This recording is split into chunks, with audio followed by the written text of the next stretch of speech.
Non cumulative sinking fund as the name says, इसमें interest cumulate नहीं किया जाता, यानी जो भी इन्वेस्टमेंट पे इंटरेस्ट अर्न होता है वो सिंकिंग फंड में नहीं डाला जाता, वो इंटरेस्ट डाल दिया जाता है प्रॉफिट एंड लॉस अकाउंट में। पहला पॉइंट। दूसरा पॉइंट, कुछ भी इन्वेस्टमेंट बेच के, I have written on the share it on the screen also, कुछ भी इन्वेस्टमेंट बेच के प्रॉफिट या लॉस होता है तो वो प्रॉफिट एंड लॉस भी क्रेडिट या डेबिट किया जाता है प्रॉफिट एंड लॉस अकाउंट में, वो सिंकिंग फंड में नहीं डाला जाता। तो sinking fund under non cumulative method में जो मेन एंट्रीज जाती है वो सिर्फ कितना अमाउंट हम हर साल अप्रोप्रिएट कर रहे हैं प्रॉफिट एंड लॉस से, और वो हम सिंकिंग फंड में कितना डाल रहे हैं। जितना सिंकिंग फंड में आ रहा है उतने अमाउंट से ही सिंकिंग फंड इन्वेस्टमेंट खरीद ली जाती है। ये माइनर सा फर्क है between a difference between a cumulative sinking fund and a non cumulative sinking fund. अब ये क्वेश्चन देखते हैं, illustration 30। Pasco Limited issued 25 lakh 10% debentures at a discount of 5% on 1st Jan 2014. As per the terms of the issue, the company is required to maintain a non-cumulative sinking fund, but with the provision that the company shall have the power to apply sinking fund investments. This word से हमें clear हो गया कि sinking fund method है in the purchase of debentures in the open market for immediate cancellation if available below par at that time. The annual sinking fund contribution is 60,000 and following relevant facts are there. Interest is received for 2015, 2016. Investments बेची गई है 2015 में, उसकी cost भी बताई गई है और कितने की बेची ये बताई गई, तो हमें डिफरेंस क्लियरली दिख रहा है कि लॉस हुआ। उसकी ओरिजिनल कॉस्ट है 38,700, बेची गई 39,000 पे, इस इन्वेस्टमेंट्स पे हमें प्रॉफिट हुआ। डिबेंचर्स ओपन मार्केट से परचेज किए गए, कॉस्ट थी डिबेंचर्स की 27,000, लेकिन वो कितने में खरीदे गए 29,000 में। ऑब्वियसली ज्यादा ऑफर करेंगे तभी लोग ओपन मार्केट में सेल करने के लिए एग्री करेंगे। 39,000 के थे लेकिन उनसे खरीदे गए 39,150 में। You are required to prepare the necessary ledger account for 2 years। Now एक बारी लेजर अकाउंट्स देखते हैं। सबसे पहले डिबेंचर्स अकाउंट। डिबेंचर्स हमारे पास है कितने के इस क्वेश्चन में, balance brought down on 1st Jan 2015. Why balance brought down of 25 lakh? एक बारी क्वेश्चन से देखते हैं। पास्को लिमिटेड ने 25 लाख के डिबेंचर्स इशू करे 1st Jan 2014 को। हम ये लेजर अकाउंट्स बना रहे हैं 1st Jan 2015 से। Now why 2015? बिकॉज हमारे पास ये जो सारी इंफॉर्मेशन दी हुई है वो 2015 एंड 16 की दी हुई है, और ये फैक्ट्स 15 एंड 16 के दिए हैं, तो इम्प्लाइड उन्होंने लिखा भी है लेजर अकाउंट्स हमने 2 years के बनाने हैं, यानी जिसके हमें फैक्ट्स बताए हुए हैं 15 एंड 16 के, लेकिन इशू हुए हैं 14 में, तो ये लेजर अकाउंट्स में एंट्री हो चुकी होगी, इसीलिए हमने 1st Jan 2015 को एंट्री इस तरह से पास करी, ब्रॉड डाउन 25 लाख रुपीज से। अब इस साल कौन कौन सी एंट्रीज हुई? डिबेंचर्स बैंक अकाउंट में कितने के डिबेंचर्स जो हैं हमने परचेज करे ओपन मार्केट से। डिबेंचर्स में एंट्री किसकी आएगी? डिबेंचर्स के रिलेटेड। तो हमने 2015 31 दिसंबर 2015 को बैंक अकाउंट से परचेज करा paid up value at a cost of 27,915। ये हम अपनी बुक्स में कैसे दिखाते हैं? हमारी बुक्स बन रही है तो सबसे पहले हम दिखाएंगे उसकी कॉस्ट। कॉस्ट कितने की है? 27,000 कॉस्ट है 28,110 की, लेकिन हमने उसे खरीदा 27,930 रुपीज से। कॉस्ट इज 29,315, लेकिन हम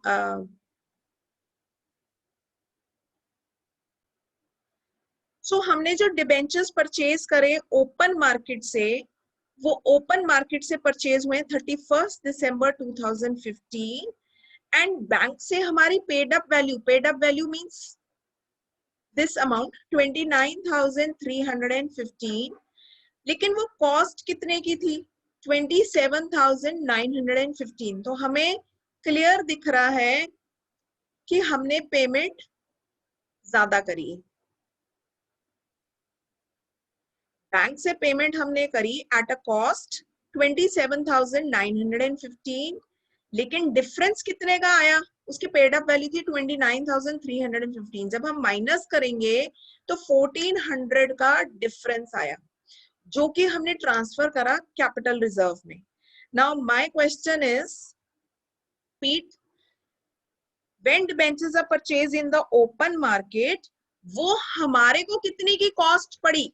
इस कंटेक्स्ट में ये बोला गया 27,915, लेकिन एक्चुअल में कंपनी को डिबेंचर्स पे पेमेंट कितनी रिसीव हुई थी? पेड अप वैल्यू कितने की थी? 29,315।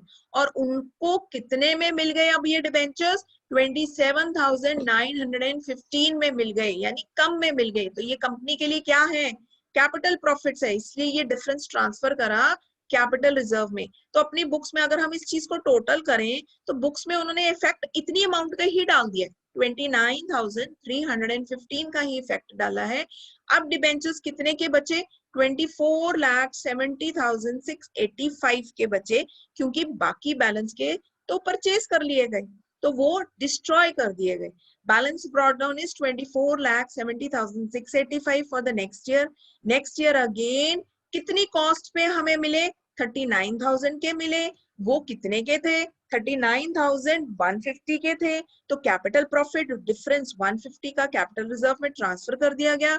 अब कितने के डिबेंचर्स अभी भी कंपनी की बुक्स में खड़े हैं? 24,31,535 के। तो we have done with this adjustment. अब हम नेक्स्ट देखेंगे sinking fund account. Sinking fund account में पहले देखते हैं कि एप्रोप्रिएशन कुछ दिया हुआ है।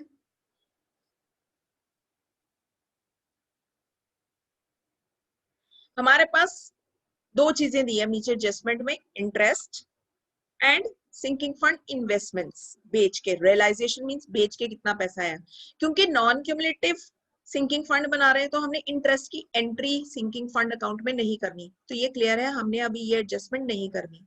हाँ, इन्वेस्टमेंट्स जो बिकी हैं उसकी एंट्रीज कहाँ पे होंगी? इन्वेस्टमेंट अकाउंट, लेजर अकाउंट हम अलग से बनाएंगे। अब देखते हैं सिंकिंग फंड में एनुअल एप्रोप्रिएशन कितने की है। The annual sinking fund contribution is 60,000 rupees. तो अब ऑब्वियसली ये एप्रोप्रिएशन कब से स्टार्ट हुई होगी? जब से डिबेंचर्स इशू हुए। वो इशू हुए 2014। तो 2014 जब खत्म हुआ 31 दिसंबर 2014 को ही पहली एप्रोप्रिएशन सिंकिंग फंड अकाउंट में कर दी गई होगी, प्रॉफिट एंड लॉस अकाउंट में से 60,000 रुपीज। वो बैलेंस कैरी डाउन हो गया। 2015 फर्स्ट जैन को बैलेंस ब्रॉट डाउन आया 60,000 का। इस साल के आखिर में 31 दिसंबर को फिर से 60,000 एप्रोप्रिएट हुआ। क्योंकि 2015 में कुछ डिबेंचर्स ओपन मार्केट से परचेज कर लिए गए हैं, यानी कुछ डिबेंचर्स रिडीम कर लिए गए हैं, तो हमें कुछ डिबेंचर्स सिंकिंग फंड को ट्रांसफर करना पड़ेगा जनरल रिजर्व में। नाउ सी, जब हम सिंकिंग फंड अकाउंट बना रहे हैं नॉन क्यूमुलेटिव में, पहला पॉइंट ये क्लियर है कि इसमें कोई इंटरेस्ट की एंट्री नहीं आनी, कोई इन्वेस्टमेंट बेच के प्रॉफिट एंड लॉस हुआ है, कोई एंट्री नहीं आनी। इसलिए यहाँ पे सिर्फ एक ही एंट्री आनी है, प्रॉफिट एंड लॉस अकाउंट से कितना पैसा आया हर साल, ये हम डाल रहे हैं 60,000। दूसरा, जनरल रिजर्व या कैपिटल रिजर्व की एंट्री, जब हम सिंकिंग फंड अकाउंट बंद कर रहे हैं 2015 में ओपन मार्केट से डिबेंचर्स परचेज जब हम करते हैं वो भी रिडेम्पशन होती है। वो रिडेम्पशन कितने से हुई? ओपन मार्केट से हमने जो परचेज करी उसका प्रॉफिट का इफेक्ट हम डिबेंचर्स अकाउंट में डाल चुके हैं, ये 1400। लेकिन हमारी बुक्स में जो डिबेंचर्स थे 29,315, इतनी अमाउंट के डिबेंचर्स ओपन मार्केट से परचेज किए गए और उनको रिडीम किया गया। इसीलिए सिंकिंग फंड में हम इस अमाउंट से बंद करेंगे और ये अमाउंट हम डाल देंगे जनरल रिजर्व में। 29,315 ओपन मार्केट से परचेज करके रिडीम कर लिए गए, तो 2015 में इतने अमाउंट से जनरल रिजर्व में अकाउंट बंद कर दिया गया। अब हमारे फंड में जो बैलेंस कैरी डाउन हुआ वो बैलेंसिंग फिगर है 90,685 की, क्योंकि अभी पूरी तरह डिबेंचर्स को रिडीम नहीं किया गया। नाउ अब हम आते हैं 2016 first Jan balance brought down, जो हमने ये नीचे ही बैलेंस उतारा है।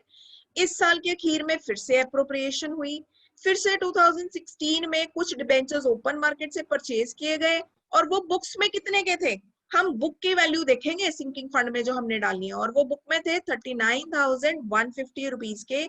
इस अमाउंट से फिर से हमने जनरल रिजर्व में ट्रांसफर करा और अकाउंट बंद कर दिया। Balance carry down, balancing figure कितना आया, अभी भी डिबेंचर्स इतने के खड़े हैं, पूरी तरह रिडीम नहीं हुए हैं। क्यों? क्योंकि टोटल डिबेंचर्स काफी हाई अमाउंट के थे, अभी टोटल डिबेंचर्स रिडीम नहीं हुए। जब हम इन्वेस्टमेंट अकाउंट बनाएंगे, अगेन 2014 से बनाएंगे, जब हमने इन्वेस्टमेंट करनी शुरू की होगी।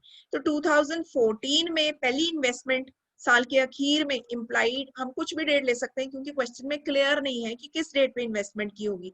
तो पहले साल 2014 में इन्वेस्टमेंट की 60,000 की, तो वो बैलेंस कैरी डाउन हो गया। जो हमने नीचे नेक्स्ट ईयर फर्स्ट जैन को बैलेंस ब्रॉट डाउन करा, अगेन 2015 में भी इन्वेस्टमेंट की होगी, लेकिन इस साल कुछ इन्वेस्टमेंट बेच दी गई हैं। वो कितने प्रॉफिट या लॉस पे बिकी है, उस इन्वेस्टमेंट का हमने अब एडजस्टमेंट करना है। सो सिंकिंग फंड इन्वेस्टमेंट में जब हम 2015 की एंट्रीज कर रहे हैं, पहली बात, इस 2015 में 31 दिसंबर को जो इन्वेस्टमेंट बिकी, ये थोड़ा सा मिसप्रिंट है, 27,930 रुपीज की बिकी, लेकिन वो थी कितने की इन्वेस्टमेंट, 28,010 रुपीज की थी। माइनस करेंगे तो ये लॉस है। ये लॉस कहाँ पे हम डेबिट करेंगे, क्योंकि नॉन क्यूमुलेटिव सिंकिंग फंड है तो हम सिंकिंग फंड में नहीं डालेंगे, ये हम प्रॉफिट एंड लॉस अकाउंट में डेबिट कर देंगे, लॉस 80 रुपीज का। अब कितने की इन्वेस्टमेंट कैरी डाउन अभी भी बची है, 91,910 की बची है, हम इसको बैलेंस ब्रॉट डाउन कर देंगे। अगेन इस साल फिर से अप्रोप्रिएशन हुई, तो इस साल फिर से इन्वेस्टमेंट हमने खरीदी होगी 60,000 की। वो इन्वेस्टमेंट हमने इस साल कितने की बेची, एक बारी मैं स्क्रीन से देखते हैं। ये इन्वेस्टमेंट बिकी 39,150। इस केस में हमें प्रॉफिट हुआ, वो थी कॉस्ट 39,000 की, तो 150 जो प्रॉफिट है वो हम कहाँ डाल देंगे, प्रॉफिट एंड लॉस अकाउंट में क्रेडिट कर देंगे। अब कितने की इन्वेस्टमेंट बच गई, बैलेंसिंग फिगर 1,13,290 की, और बैलेंसिंग फिगर आएगा। क्यों? क्योंकि अभी ना पूरी इन्वेस्टमेंट बेची गई है, ना पूरे डिबेंचर्स रिडीम किए गए हैं। और ये देखो नीचे नोट भी लिखा हुआ है, because it is a non cumulative sinking fund method, so profit and loss if any is transferred to the statement of profit and loss account. I hope this sum is clear now.